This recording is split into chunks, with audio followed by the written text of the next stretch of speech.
What's up, YouTube? This is Deckmaker77 coming out with the deck profile of my GBs. I went to a local with these and I placed first. I went X1. I'm going to tell you about the matches and then I'm going to go into the deck profile. I'm going to let you know that the entire build was pretty much thrown together 15 minutes before the tournament. Like, I'm pretty sure that a few of the kids from locals are going to post something. And I'm hoping at least one of them will admit that, yeah, he put it together 15 minutes before the tournament. So a lot of the cards in here are not going to stay in here.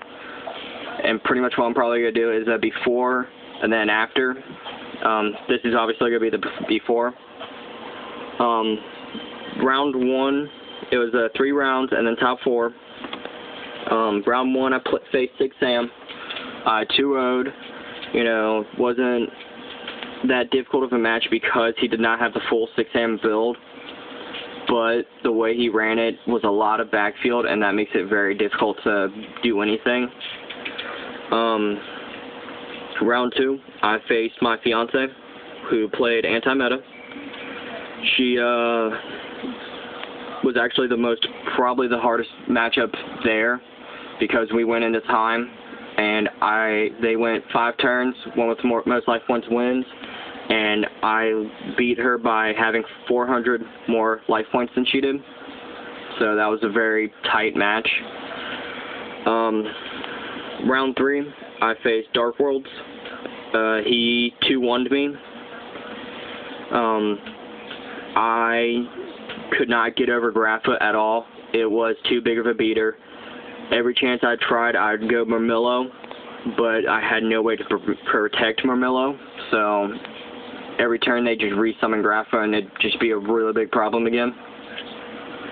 I think one of the things that made me the most maddest was Game 3, he went first.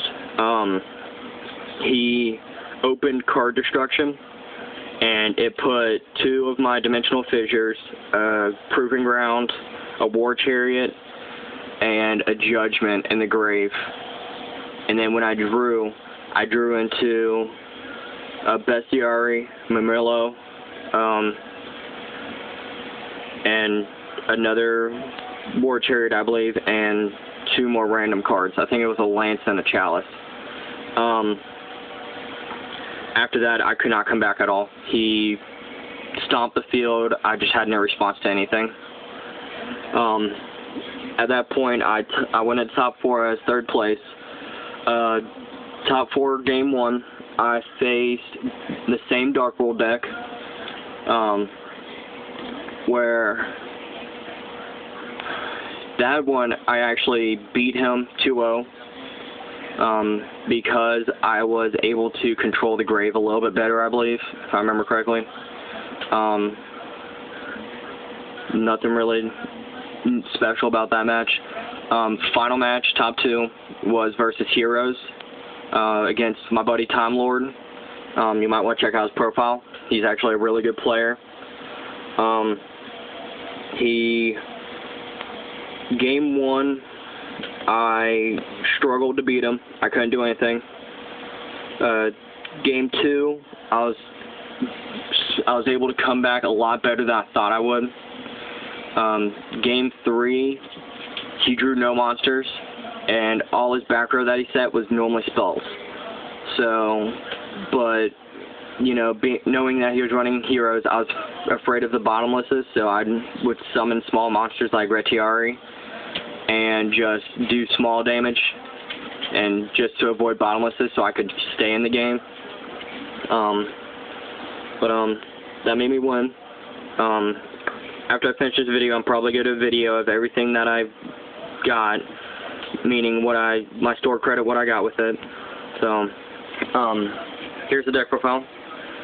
I'm going to tell you what is in it, and I'm going to tell you probably what I'm going to change out. So, I ran 2 Lucari. Really good card. It's the beater, but it's not a go-to guy in tight situations, because with Gladiator Beast, you just go with what you need for, not what you think you need for, if that makes sense.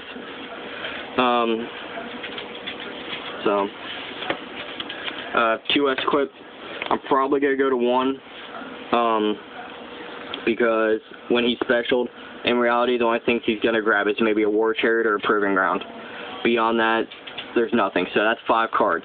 Chances of me using one of them 5 cards and needing it again is not that high.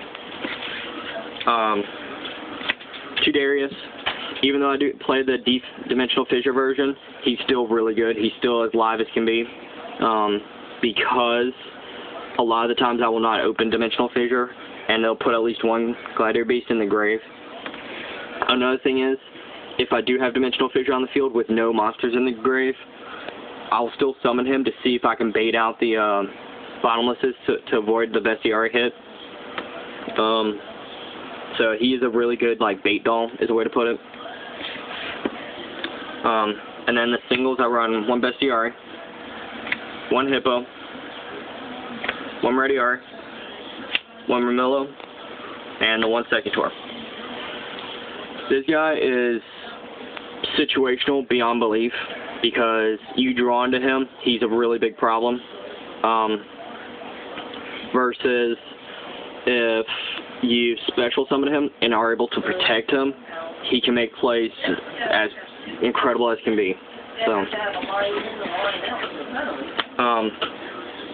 I do the triple Test Tiger. I'm kind of looking to pimp these out, but probably won't happen anytime soon.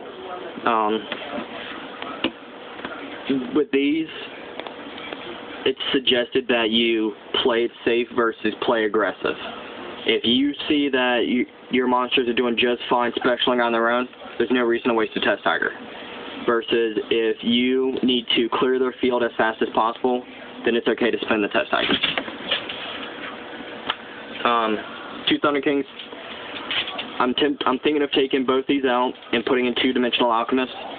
Not because of his effect to remove a top card to make him a bigger guy, but because when he dies, I get to grab one of my removed from play. And with Dimensional Fissure and Bottomless, it's really needed to get my monsters back in my hand. 1 Stratos, 1 Prisma. At the tournament, I was asking everybody if they had a spare Prisma that's just out in the open that I could use for the tournament. No one had one. So I'm like, you know what, I'll still run it, see how it works, and it was extremely consistent. It surprised the crap out of me, because normally when I'd summon Prisma, I'd ditch whatever, and then I could just drop the Test Tiger. And then I'd end up drawing into Stratos to just research him. So, I don't know if I'm going to keep it at 1. I'm still going to test the idea, and just go off from there. That's it for the monsters. Traps. I do triple War Chariot. I haven't really tested it, War Chariot as to its full potential in this format versus, like, say, Windups or, you know, Dina Rabbit, Exactors, whatever. So I'm still running it at 3 just so I do draw it more often, just to see what it can do. And then after that's the stables. It's 2 Mirror Force, 2 Bottomless, 2 Warnings, and the Judgment. I'm thinking of taking Judgment out because GBs need to have a lot of life points because they're weak, and at least, I guarantee every match, depending on how you play, at least 2 of your Gladiator Beasts are going to die. Whether or not you do everything in your power to stop it. Spells. 2 Provings. I like opening with Proving, searching Hippo, setting Hippo, or if I need to leave Bestiary on the field, for instance, I'll search out the Hippo and set Bestiary instead and think, or at least try and make them think that I set Hippo and see if they'll fall for it. Triple Dimensional Fissure. This card's really good in this format. It might not be as strong as Macros because Macros you can do on your opponent's turn and just activate it then, but this doesn't hit spells and traps, so it keeps Equest a little bit more potential. So, 2 Lances, 1 Chalice. I was looking to get the 3rd Lance out of my stuff, never found it. Randomly found this Chalice, so I'm like, you know what, I'll throw it in there. Every game I sided it out, so I'm probably going to need to go to 3 Lance and just find my 3rd Lance somewhere. 2 Duality. A lot of Gladiator Beast players I've met say duality is bad. I disagree. If you play it smart, it's not. If you control how you do it versus what you can do with it, if that makes sense. Like, for instance, I had Herculonois on the field with a Lucari in my hand. I knew that Herculonois was still going to own the field even after my opponent's turn, so I went ahead and just dualitied, and it was an incredible duality, honestly. I don't remember what it was, but I just remember I was very happy. And then Dark Hole, my freeborn. I don't main heavy. I think it's a dumb card. Even if it goes to 2 or 3, I probably still won't main it. So I sidebook, I don't main it too. Extra deck. This I literally threw together like 30 seconds. It was 2 Herculonois, 2 Gazaris, and then a Zenmaines and a Tempo. I didn't put any other exceeds in because, well, I just didn't feel like digging them out of my binder and stuff, so I just kind of threw these guys in. This guy right here, Herculonois, amazing against Dark Worlds. For instance, in my top 4 match against Dark Worlds, I had him on the field, and I was pretty sure my opponent had a Heavy Storm, so I went ahead and tried to bait out the Heavy Storm by setting 4 backfield, and he activated Heavy, and I said no. And so at that point, he knew that he didn't have the game. He didn't have it at all. Side deck, this was just thrown together by a lot of, like, pimped out cards I got out of the Yu-Gi-Oh world.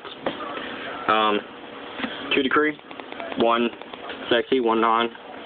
I was going to go to 3 Decrees, but a buddy of mine at Locals asked to use one of my Decrees. I said sure, whatever, and I just threw a random card in place of it.